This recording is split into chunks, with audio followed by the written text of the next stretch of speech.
From the campus of Yale University, this is Business Talk with Jim Campbell, nationally syndicated across the country on the Biz Talk Radio Network and coming to you from our flagship stations, Yale Radio WYBC and 1490 AM WGCH Greenwich. All talk and all business, 60 minutes of radio with leading figures from the world of business along with the business of politics and sports. The worst foreign policy blunder in American history, a leading presidential historian issues a harsh assessment of the wars of President George W. Bush. That's today on Business Talk with Jim Campbell. Gene Edward Smith is the author of Eisenhower in War and Peace, for which he was a guest on this show. FDR, winner of the 2008 Francis Parkman Prize of the Society of American Historians. Grant, a 2002 Pulitzer Prize finalist. John Marshall, Definer of a Nation. And Lucius D. Clay in American Life. He's been on the faculty or a visiting scholar at the University of Toronto, Marshall University, Columbia, Princeton, and Georgetown. His latest work simply called Bush. Welcome back, Gene. Thank you very much. All right, let's get right off the bat. The worst foreign policy decision made by an American president. What exactly do you mean? How did he reach that nadir, I guess? You go back in history and try to find one that's worse. Saddam Hussein was not involved in the events of 9/11. There was no al-Qaeda presence in Iraq. There were no weapons of mass destruction. There was no reason to attack Iraq. And once Saddam Hussein was toppled, the sectarian strife erupted, and there was no ISIS under Saddam, but ISIS is a product of that, and the terror that we face today, the threat of terrorism that we face today, is directly attributable to Bush's decision to attack Iraq. You call him uninformed, impulsive, a bit arrogant, untraveled, no foreign policy experience. That sounds awful scary, like Trump. I really don't want to go there, if you don't mind. But I think even worse, and I would say even worse than Trump. Wow. Bush believed that he was God's agent here on earth to fight evil. In fact, that was where I was going to go next. This messianic thing, this sort of personal destiny to end evil. Would you put this in the context too? Woodrow Wilson and Jimmy Carter had these streaks to them. Is this what a seemingly good streak is a dangerous thing to have in a president? Oh, it's a terribly dangerous thing because you don't listen to anyone else. You believe that you are God's agent here, and you talk to the Lord in the evening, and he gives you instructions, and it's terrible. Carter, to some extent, but not very much. Wilson, you're quite right, suffered from that, but I don't think anyone did as much as Bush, who genuinely believed that he was God's agent and he was fighting evil. And if you do that, then the normal restraints don't apply. The guarantees in the Constitution don't apply if you're fighting evil. And this is what Bush believed, and it often took his advisors by surprise. Let me ask you this. He did not agree to speak with you as you put this together, in part because you'd written a negative book on his dad. Now, on his war in Iraq, which is deemed successful, why were you critical of just briefly, of the Bush 41's Iraq war? I was critical of it because I didn't think we had any business there. I didn't think it mattered if Saddam Hussein had taken Kuwait. All right, and I didn't really think it mattered at all. Maybe I should confess that Norm Schwarzkopf is a close friend of mine. We served together in the 6th Infantry Regiment in Berlin back in the late 1950s. But well, he can't be happy with your assessment. Well, he's dead, fortunately. But yes, and so I was critical of Bush. It didn't seem, and don't forget that first Bush war, the decision to go to war when Bush asked Congress to support it. It was a very narrow vote. Senator Kennedy voted against it. You're critical of him as overreacting to 9/11. Now, prior to that, President Clinton, for instance, these kinds of acts were considered criminal in nature, not war-like in nature, but it didn't seem to be working. The other part of my question is, after Pearl Harbor, we ended up rounding up Japanese and Americans and putting them in internment camps. So isn't there a bit of a history of overreaction that might be a natural result of something this big on the mainland? Well, you're quite right that FDR was wrong to take that action after Pearl Harbor, but I don't think so. I mean, it seems to me that the activities up until that, the response to a terrorist attack up until that time had always been to take it to court, and why Bush didn't want to do that is extraordinary. All right, one of the things in this book that is pretty stunning is Bush called himself the decider, but this book really exposes that he was incredibly the decider. For instance, both Powell and Rumsfeld were stunned when Bush decided that we were going to basically nation build a democracy there rather than get out. That's kind of stunning. That's a decision that makes the invasion all the worse. Rumsfeld and Powell didn't know anything about it. Bush simply announced it on the flight deck of the Abraham Lincoln on May 1st, 2003, and they were taken totally by surprise. I think they may have erred in not making a fuss about it and in simply accepting it. But they're both seasoned administrators. They have operated at the highest level, and I guess they did what they thought was appropriate. When we talk about war criminals or Saddam gassing his own people as he did with the Kurds, at what point do we, I mean, you would say we should not have gone in there. And, of course, it did destabilize that he was keeping together through his brutality. Mm-hmm. At what point are we, doing like a sleep at the switch like Hitler in Europe versus going in and causing more problem than we could fix? Hitler in Europe is an entirely different situation because this was aggression across national borders. Right. It's really none of our business what a country does internally. We shouldn't be messing around with that. We shouldn't be telling other countries how to live. All right, let me ask you this. You can make a case, obviously, and you do, that his staff failed him in many ways. Condi Rice, who has a great image, it really bothered me that rather than serve as an NSC advisor forcing Bush to look at all the different options, that she sort of mind-melded with him. Well, that's exactly right. Unlike all of her predecessors as National Security Advisor, Rice didn't present the president with alternatives, but tried to frame everything in a way that he would approve. That was a serious mistake, I think, on her part.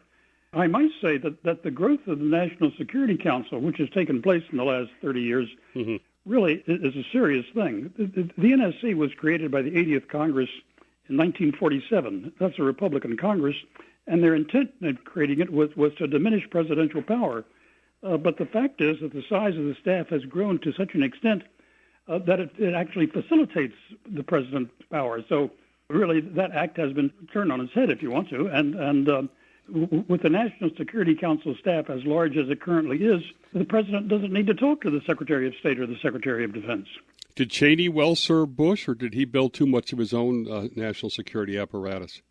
Let me put it this way. In the first year of the administration, Cheney played a very important role because Bush had not been in Washington, really. He had never held a government position in Washington. He didn't know how the situation worked, and Cheney had been Chief of Staff under Ford and Secretary of Defense under George Herbert Walker Bush and a member of Congress for 11 years. Cheney knew how it worked perfectly. And so that first year, as Bush was getting his feet on the ground, Cheney played a very important role. But it gradually diminished. And, of course, the Scooter Libby affair was a major contributor in diminishing Cheney's influence. Now, Bush was the first MBA, he got an MBA from Harvard. How do you assess overall his management style? He's been criticized for using the Harvard management style in which the chief executive simply takes what comes up to him. But don't forget, Bush had an MBA and went to Harvard. He is the only person, I believe, who was a graduate of Harvard who did not have a job offer when he graduated. He was interviewed by 53 Fortune 500 companies, and he did not receive a job offer. That was an amazing stat. Business Talk with Jim Campbell, Biz Talk Radio Network, over 350 stations around the country. In the next segment with Gene, we're going to look back at George W. Bush's march to the top.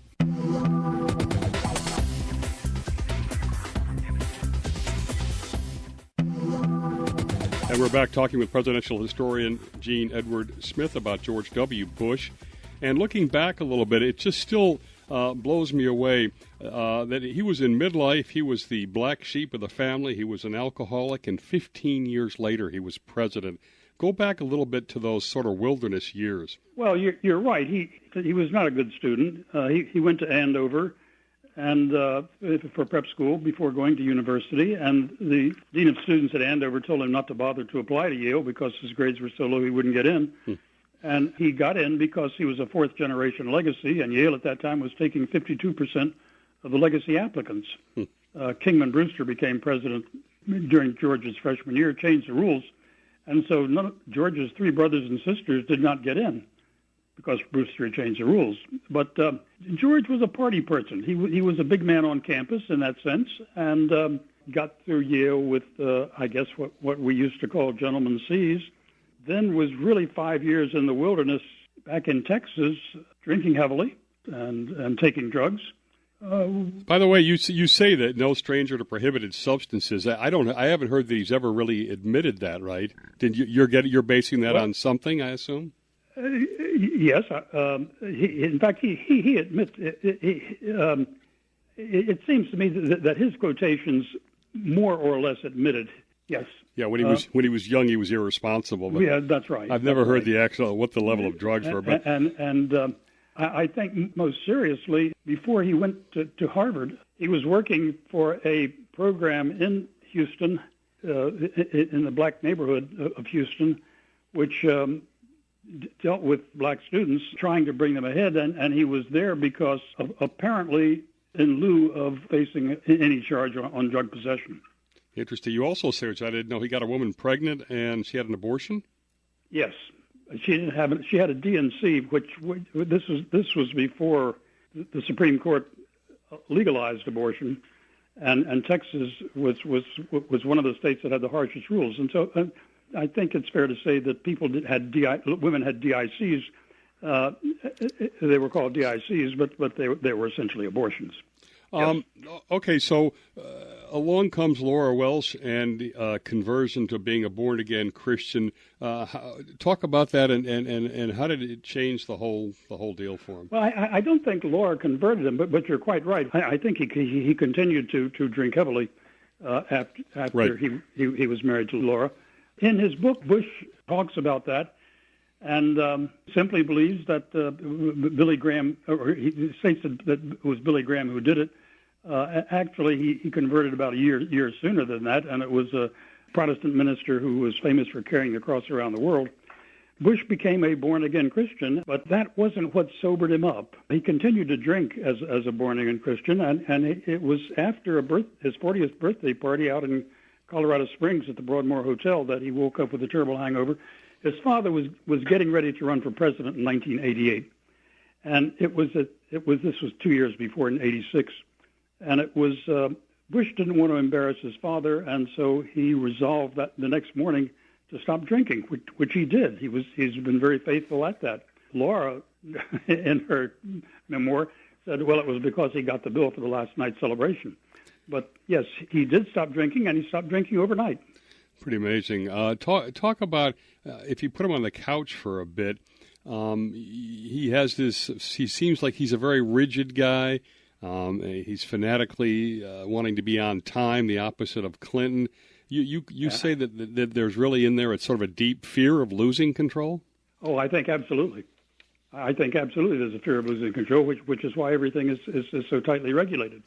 But it's that belief in God, which is really which is really the most serious concern, and had the largest influence on him, I think.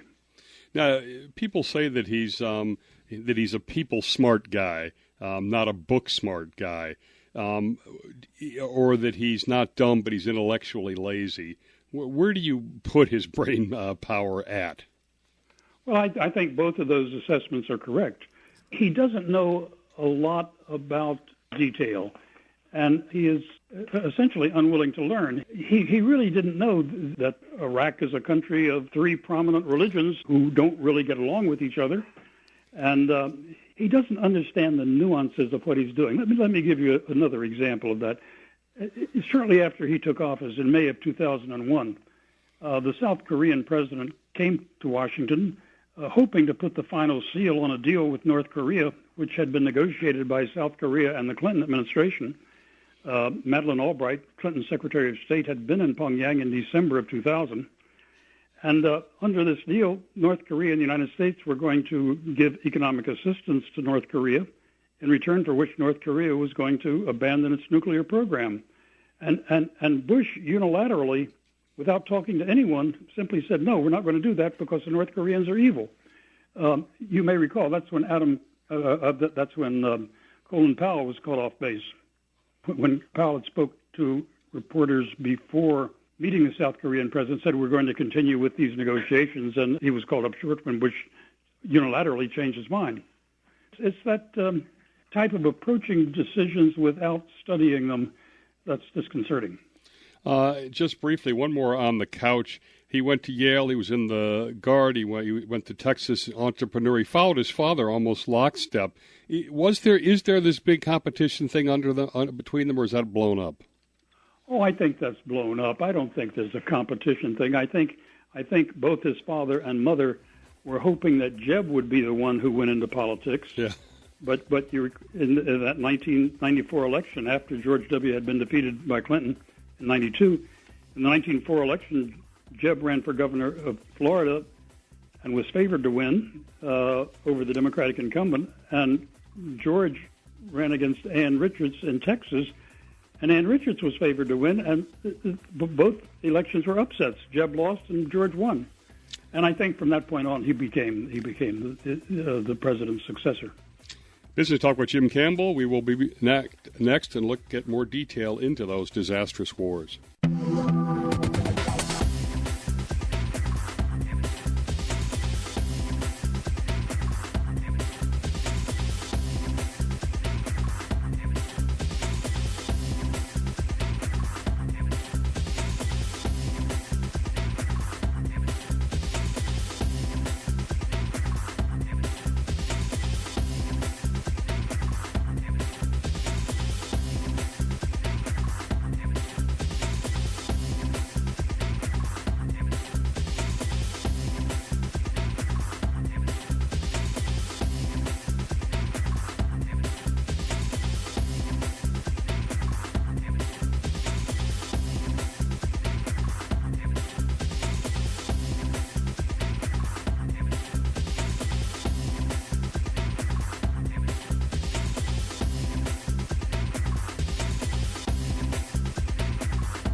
Back with Gene Edward Smith. He's got a new book out called Bush, about Bush 43.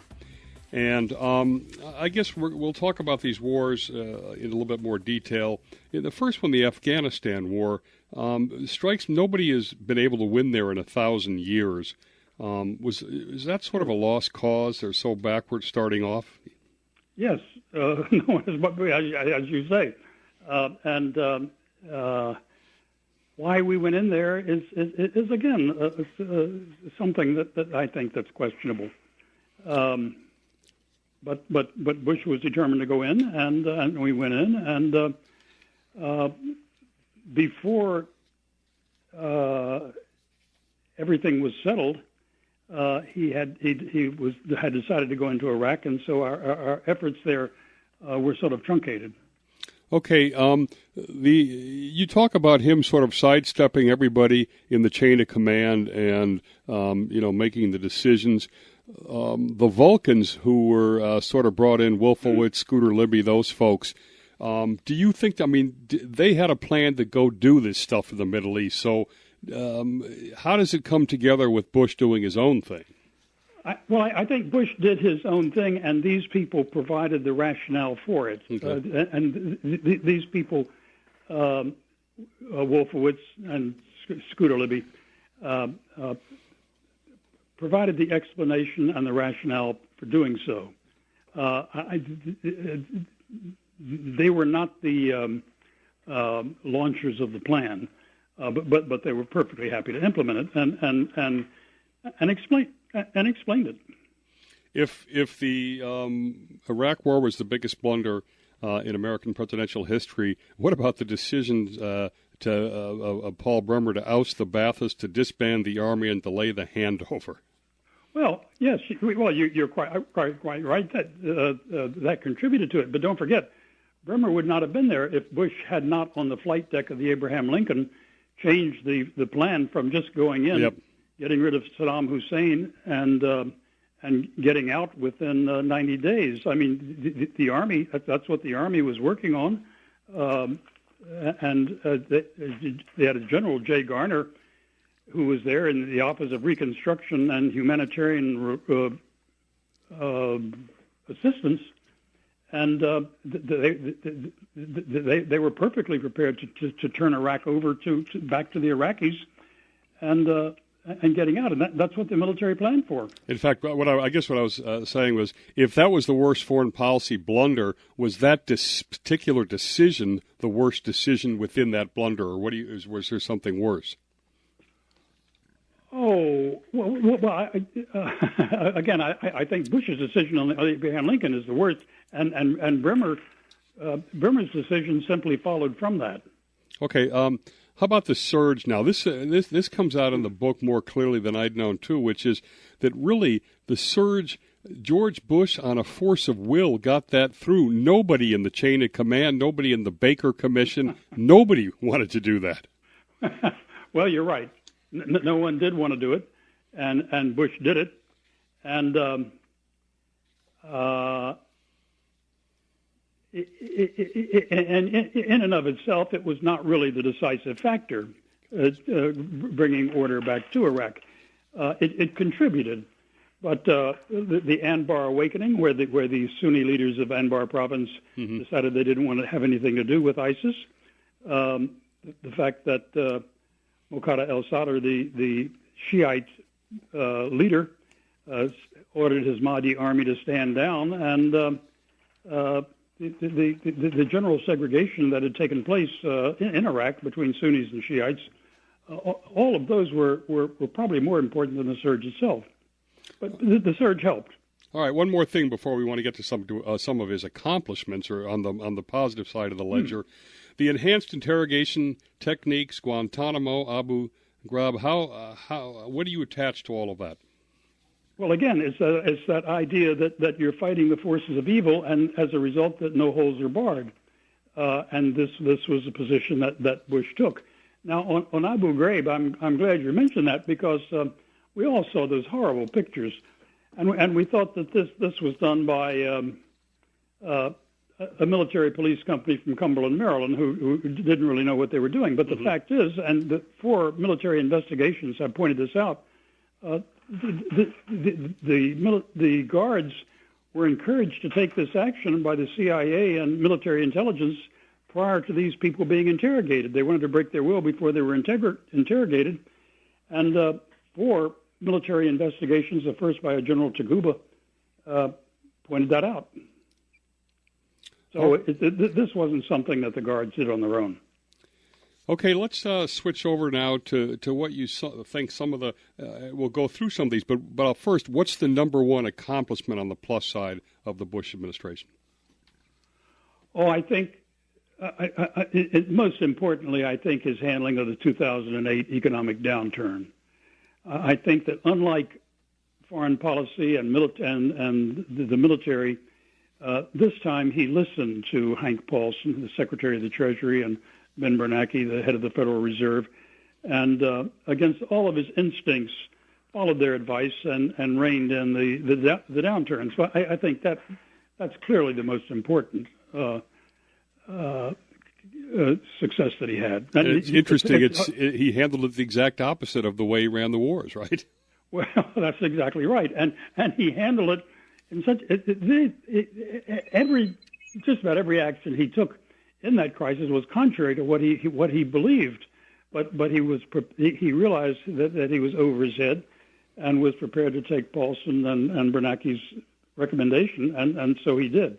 Let me ask you about the prescription drug program, because you list that as a plus, obviously. I have a problem that it was unfunded, though.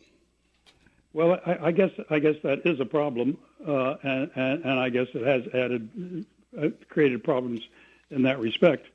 But I'm 83 years old. I'm a beneficiary, so I'm not too critical of that. And also, if you're looking at other achievements, yes, No Child Left Behind. Yeah.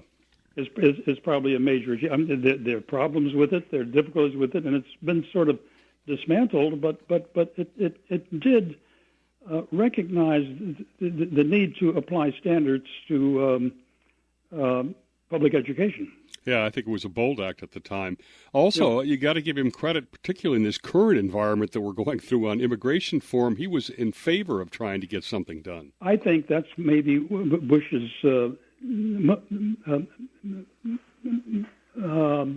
strongest area, perhaps because Bush is not prejudiced against Latinos.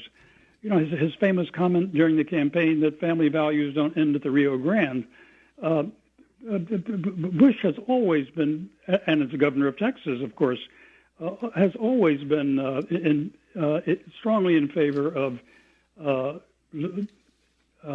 regularizing the Latino situation here. You know, I did not know, or I'd forgotten about the SALT agreement that he got with Vladimir Putin. Talk about that. Well, yes, he and that is another major achievement that he and Putin got along very well in the beginning, and they agreed to cut the amount of the nuclear arsenal that each country maintains, and they really cut it by about 2/3.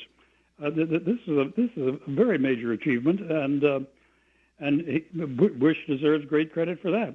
Well, let me ask you about that in the sense that he's got this people smarts he's given credit for, but he made that famous comment that he could sense the soul of Putin, like he was some kind of a good guy. Well, their discussion, yes, that's quite right. Their discussions sort of digressed when they met there in Yugoslavia the first time. Their discussion digressed sort of into religious matters, and for Bush, that was very important. The magic button, yeah. Yeah. How do you feel about the and you give a lot of credit for this too? I think that his move to fight AIDS in Africa. Oh, I you know, that has no domestic impact, but I think that's really a very important achievement of Bush. Bush really led the fight against AIDS, and I think is largely responsible for having turned the corner on what was when he took office, almost an uncontrollable situation in Africa. With their considering that if something wasn't done, 100 million people were going to die of AIDS, and Bush stepped in and pressed it relentlessly. The United States spent well over $50 billion to fight AIDS. And Bush, after leaving office, continues to be involved in that fight, and one of his daughters is involved in it as well, and I think that's a commendable thing. We'll be back for our final national segment assessing the presidency of George W. Bush.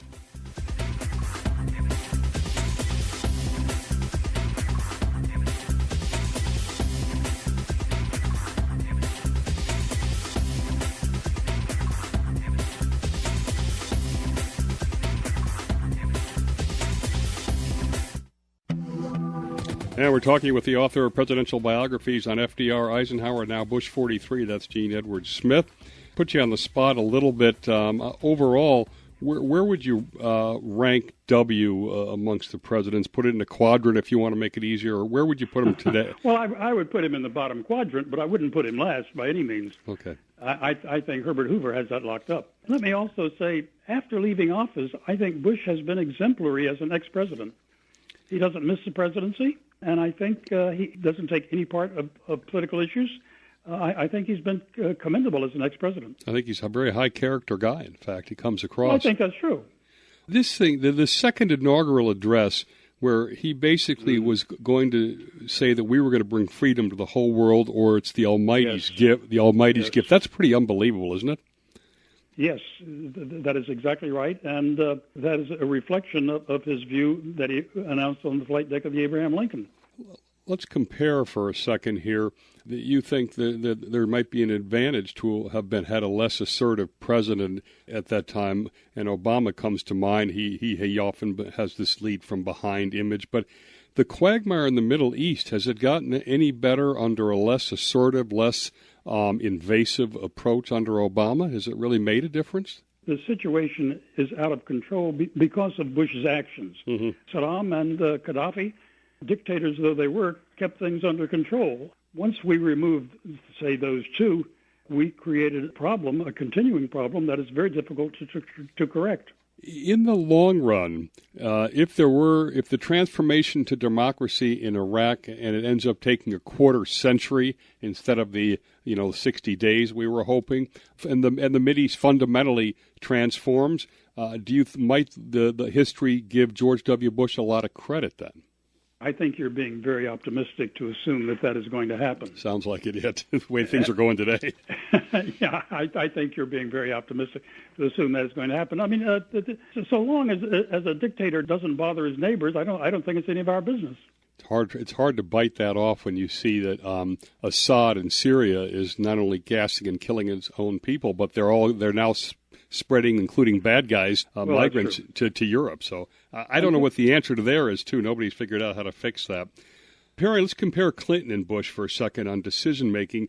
Everybody talked about Clinton's approach being nothing but chaos, and nothing ran on time, and everything was over-debated. And Bush was, the trains ran on time. It was, concrete, short, bingo, the decider. But is Clinton's way maybe more successful, or does it matter? It may be more successful because if you reflect on things sufficiently, your chances of making a mistake are much less. Whereas if you keep the trains running on time, you may be making wrong decisions. We come out of Vietnam. George W. Bush was focused on not making the same mistakes. Do we end up in the same position as in Vietnam, a failure of nation building or what have you? Well, I think it's much worse in Vietnam because in Vietnam, although we lost over 50,000 lives, nothing further has happened.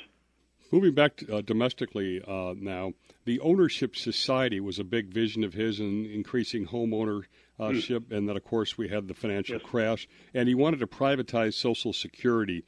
Do we view those as failed efforts or lucky that they didn't happen? Well, I think the failed effort on Social Security, that really didn't get off the ground. That was his view, but the Democrats in Congress and sufficient Republicans in Congress were not interested in privatizing it, and so that was a dead horse when it arrived. The ownership society, which Bush articulated, maybe was a contributor to the downturn in 2008. For example, in subprime mortgages. In 1994, there were only 5% of the mortgages were subprime. By 2006, we were dealing with 20% that were subprime. And a subprime mortgage isn't necessarily always to someone with low income. I mean, sometimes high-income people have subprime mortgages, depending on the characteristics of the mortgage and their own ability. I want to ask you something, by the way, unrelated to this, that's very interesting to me. On David Petraeus, you talk about that he was possibly a candidate to be the president of Princeton and then might use the Eisenhower route from university to White House when he was sidelined by the scandal. But he asked you about Kay Summersby and Ike's scandal. Talk a little bit about it. I'm in Washington at Georgetown, and I get an email message from Petraeus inviting me for lunch or for dinner at the Cosmos Club. And so I meet him there, and after the first course is over, he wanted to talk about how Ike handled the Kay Summersby affair. Kay Summersby was Ike's very close friend for 3 years during the war. Mm-hmm. And when the war was over, when Ike came back to the United States in October of 45, he washed his hands of her. And so Petraeus wanted to know how Ike handled it and so forth. And the reason for his concern is because there was a very large group of alumni at Princeton who were pressing Petraeus to become president of Princeton, pressing for Petraeus to become president of Princeton, and so that as president of Princeton, just as Ike was president of Columbia, he would be able to contest the Republican nomination. And let me say two things. If you look at the way the Republican nomination meant, maybe that wouldn't have been such a bad thing. But Joe Kelly, who was Petraeus' friend down in Florida, has written a book recently called Collateral Damage, Petraeus' Power in the Politics and so forth. And on page 167, she reprints an email she sent to him, and she says, a lot you should be aware of. I think you should take the job at Princeton. This is an email that she sent to him while he was still head of the CIA. After the Paula Bradwell scandal broke, of course, the chance that he would be president of Princeton were less than zero. Do you think that he has ambitions now to try to revive things? Well, I'm sure he has ambitions to try to revise things, but I think it's unrevivable. Unrealistic, yeah. What areas are you critical of him that he turned a blind eye to? I know that environmental is one. He was not interested really in the environment, which is difficulty, but I think if it had not been for the Iraq War, I think Bush would go down as a much better president. I think he would be maybe in the top half rather than in the bottom quarter. Really? Well, all of these problems really relate to the Iraq War. Now, I guess there's one other problem, and that's the tax cut that he pressed as soon as he took office. We had run a budget surplus for 3.5 years under Clinton, and Clinton had always used the budget surplus to pay down the debt. Yes. And Bush campaigned on the fact that we should not be doing that. We should be returning the money to each individual. It's your money, he famously said. At the time, both Paul O'Neill, the Secretary of Treasury, and Greenspan, head of the Federal Reserve, both wanted triggers in the tax cut so that if the budget surplus ended, the tax cut would end as well. And Bush wouldn't do that. He signed the tax cut in June, and beginning in July of 2001, the United States was deficit financing from there on. Well, we had a great hour. It's a searing look back at the disastrous, in the end, wars of George W. Bush. Thanks to historian Gene Edward Smith. His book is Bush. It's just out. It's published by Simon & Schuster. This has been Business Talk with Jim Campbell. You can get our podcast at iTunes. Search Business Talk with Jim Campbell. Thanks again to Gene Edward Smith for his second appearance on our show. Thanks to our national audience for listening. We'll see everybody next Sunday on Business Talk with Jim Campbell.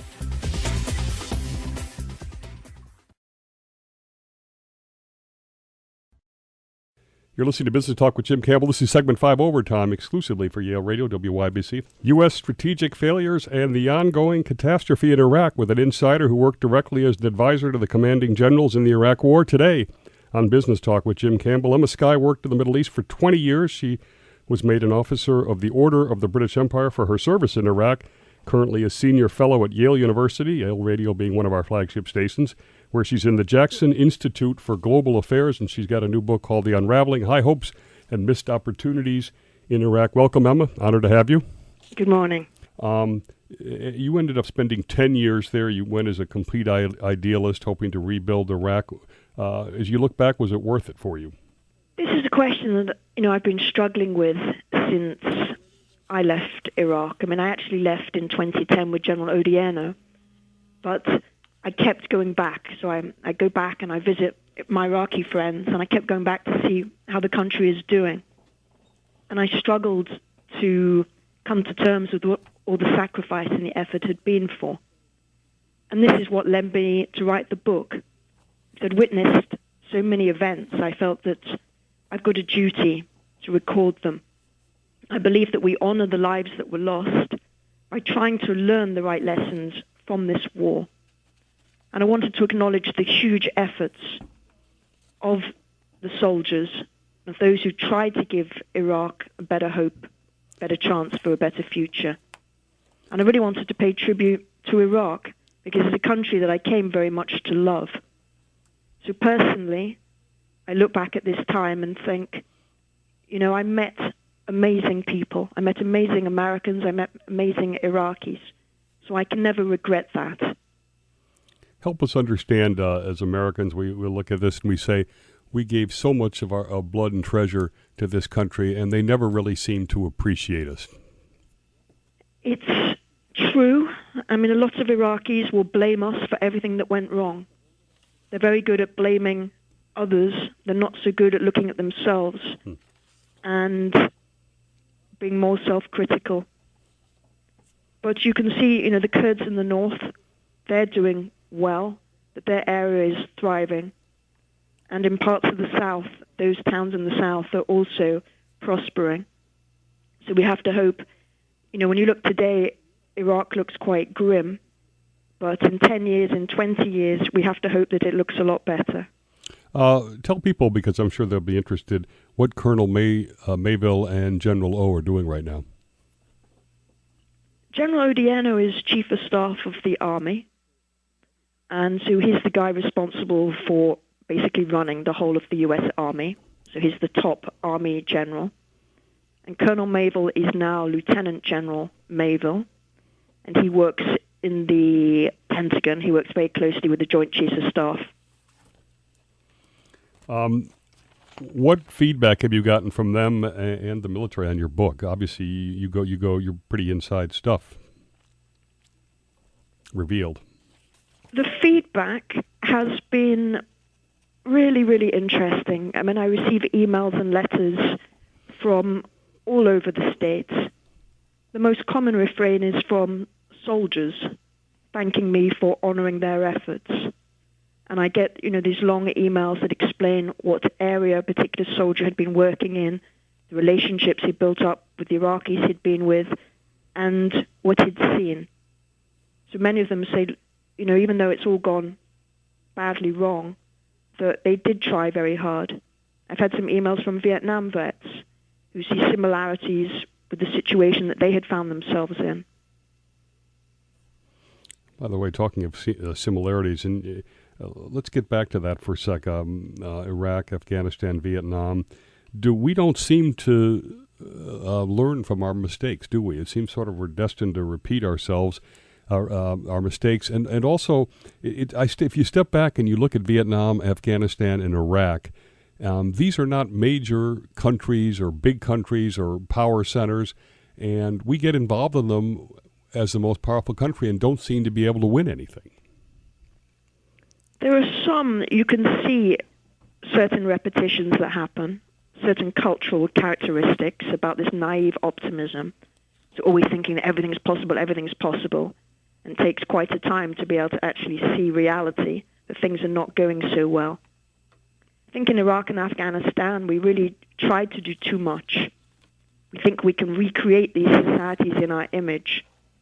And often we lose sight of what's the critical path, the most important thing, and that is the political agreement between the elites. And that needs to be brokered, because otherwise everything that we do can have no impact at all. You can see the masses of time and money we put into training the Iraqi army, and that army collapsed last summer in the face of the Islamic State.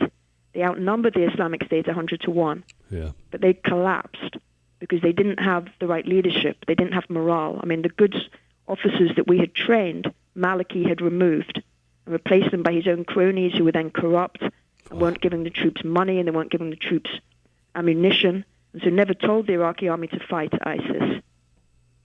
And so it's not just about train and equip. You really need to have the politics in place, the leadership in place to make these things work. It's just hard to comprehend mistakes. General Petraeus, how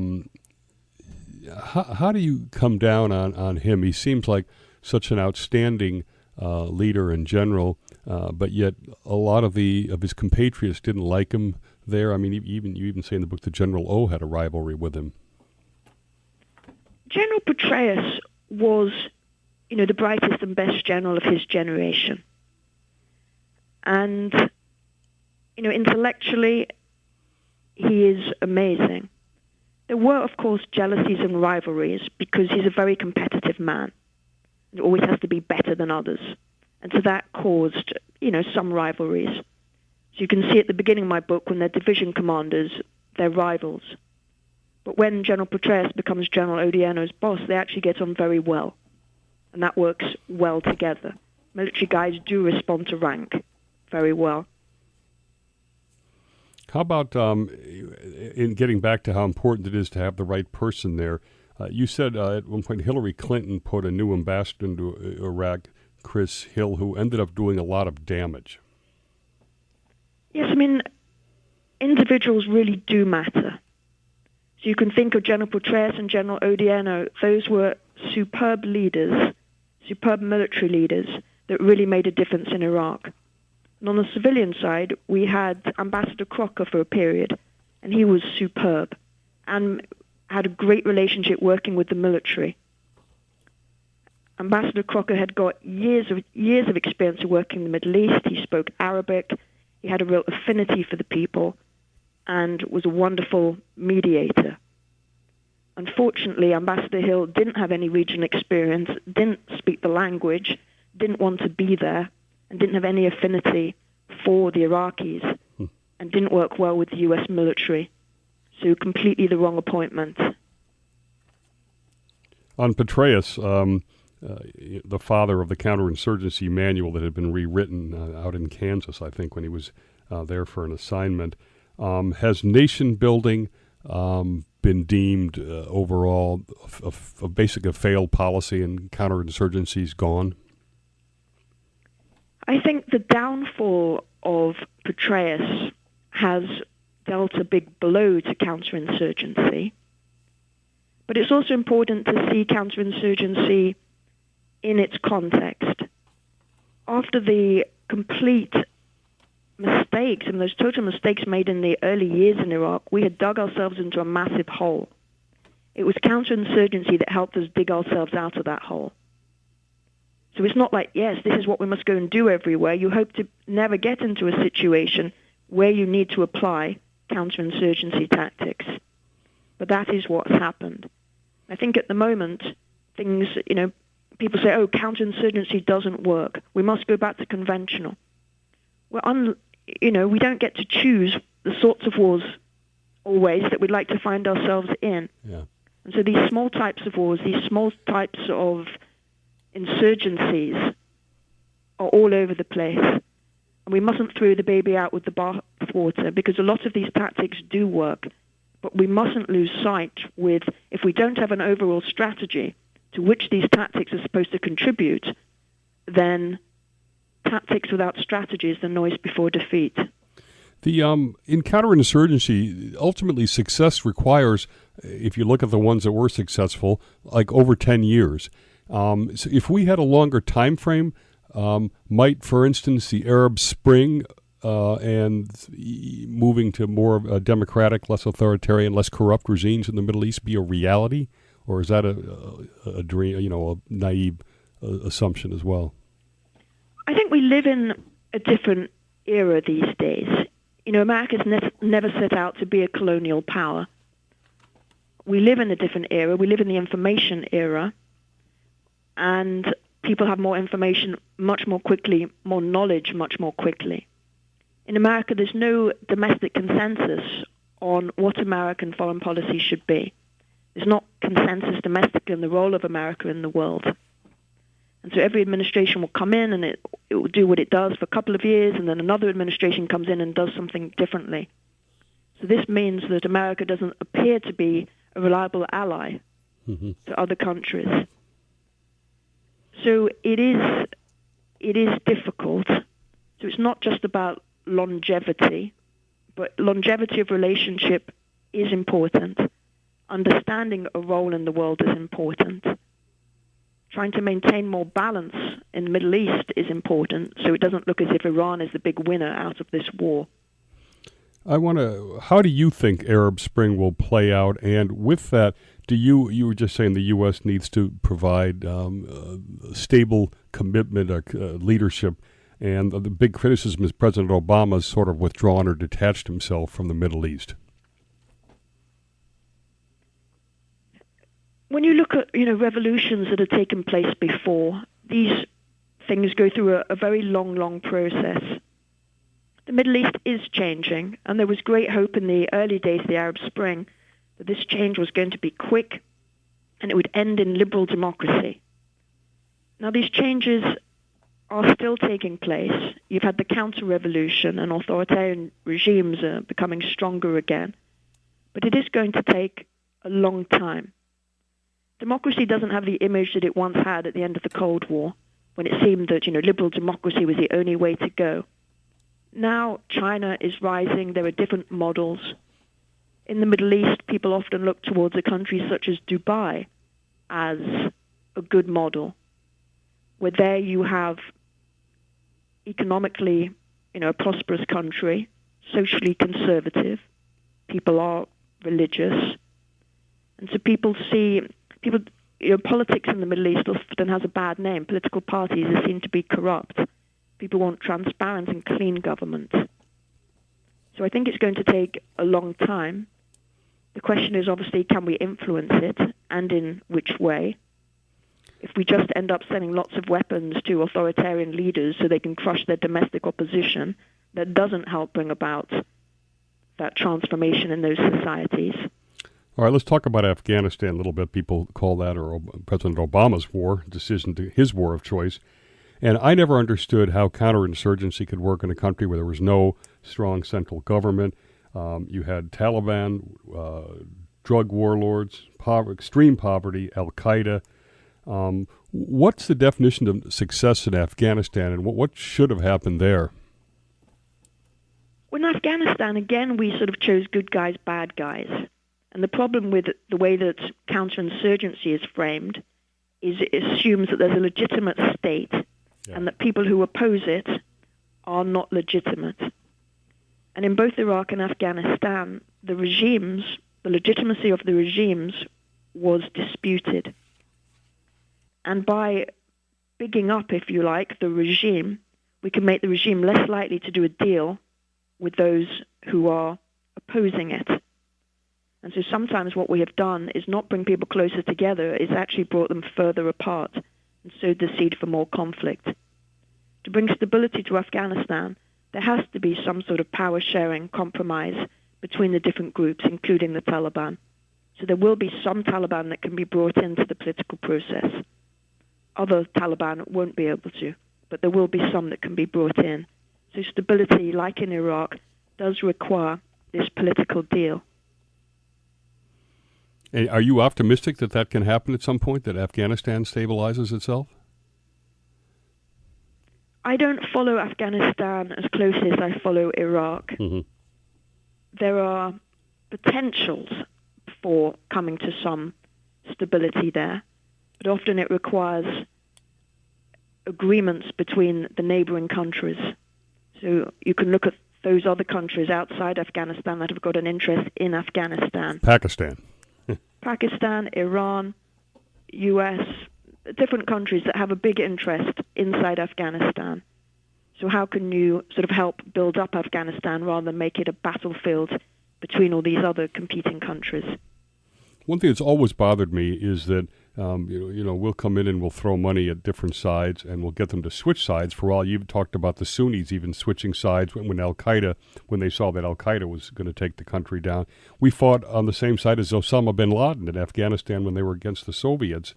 It seems to me that it's always going to be totally futile because there's no consistency in who's aligned with who, and people will change within months. It's sort of like it just keeps striking me as fool's gold to try and win something. Well, this goes back to the longevity of relationships, mm-hmm.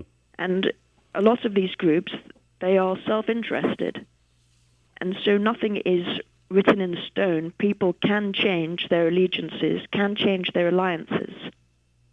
So it's having some sort of optimistic future you can try and take these countries towards. I mean, going back to Iraq has got oil and water. It's got amazing human capital. So the potential there is huge. Afghanistan is not blessed to the same degree as Iraq. Do you think that, I look at the three of the greatest generals of our generation, Petraeus, McChrystal, and General Mattis, who was in the Marines, all out of the military, some self-inflicted wounds there, but does that say something badly about our political leadership, or why the most creative and innovative and successful generals are out?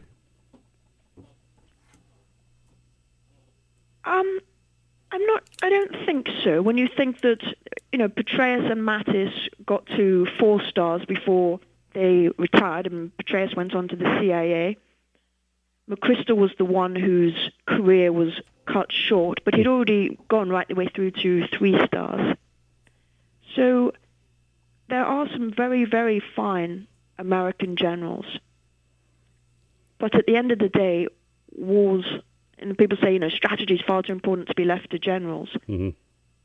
Wars how wars start and how wars end, that has to be led by our political leaders, our civilian leaders. And the military can give their best military advice, but at the end of the day, the military is one tool of national power. It's one instrument of national power. And so diplomacy, reaching deals, is what all that military power should be used towards, trying to push towards the end of war, a political agreement of some sort. Now, the British obviously basically ran the world for a long time and then overextended and shrunk back. Are we sort of following that arc in the U.S.? The rise and fall of empires, but America's never set out, never seen itself in that same way. It's never seen itself as an imperial power, a colonial power. America still has a very strong economy. So America's capacity is still there. What is different at the moment is America's will to use that capacity. America still is the greatest country in the world. And it's whether, I think, after the Bush and the neoconservatives, which was about, intervene everywhere, change the world, it was inevitable that the pendulum was going to swing way, way, way back to the 180 degrees with the next president. Interesting. But I think whoever comes next, you'll see the pendulum go somewhere back towards the middle again. Interesting. One of the things, you were able to say whatever you wanted to Colonel Mayville, to the generals, and does the military political correctness and the line of order and everything, does it inhibit somewhat the communications of telling truth to power to these guys? And that was sort of an advantage you have? Or is the flow of honest information out there on the battle scenes coming right through? I think it says an awful lot about the U.S. military that they would hire somebody like me to work with them. You think of General Odierno, a 3-star, then a 4-star general, has got a female civilian foreigner as his political advisor. That's a very, very different voice. And so I think that says a lot about them, that they feel open to having such a different voice inform and influence them. I have found them very focused on achieving the mission, whatever the mission is that they are given. They want to do it to the best of their capability, and they will bring in whatever resources that they can to do it. I've also seen in private conversations behind closed doors that the generals do speak truth to their civilian masters. Interesting. Do General O, do you get a sense of what the difference is in terms of just his passion and sense of mission when he's running a battlefield theater versus now he's in more of a, I don't know what we use the word, bureaucratic job, running the Army? It's obviously a very different experience to be based in the U.S. out of the Pentagon.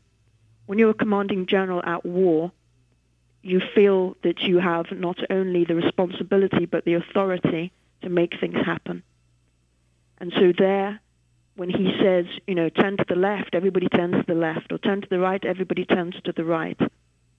And so I think, if you ask generals, they would much rather be commanding out in the field than being in the Pentagon. I've never met anybody who's really, been enthusiastic about having to work in the Pentagon. All right, now, as we end up here, you're sort of in an after-action mode at Yale, a chance to think, and you've written this great book. What are you going to do next?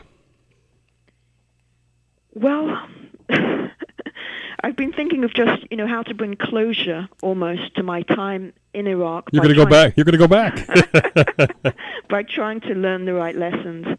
You've mentioned that, we see this repetition of the same mistakes. And I believe that, investing in the next generation, teaching, writing, is a way of trying to ensure that we really genuinely do learn so we don't keep repeating those mistakes. So for the future, for my immediate future, I'm still based at Yale. I'm very much enjoying teaching here. And, it's a good spot to be in. And I have to say that I've been privileged to interview a lot of these folks that ran the war, and regardless of how successful or unsuccessful it was, these people are incredibly impressive leaders. as you said before, with great educational backgrounds now, and they're very good people. So it's a great thing, and obviously we thank you for your service for our country. Thank you very probably much. It's Emma Skye, the book again, The Unraveling High Hopes and Missed Opportunities in Iraq. This has been Business Talk with Jim Campbell, nationally syndicated on the Biz Talk Radio Network. The 60-minute commercial-free version of this show will be available at Yale Radio via podcast as soon as we get off the air at wybc.com, and in iTunes, search Business Talk with Jim Campbell. Thanks to Emma Skye. Thanks to our loyal Yale Radio audience for staying with us. See you next Sunday on Business Talk with Jim Campbell.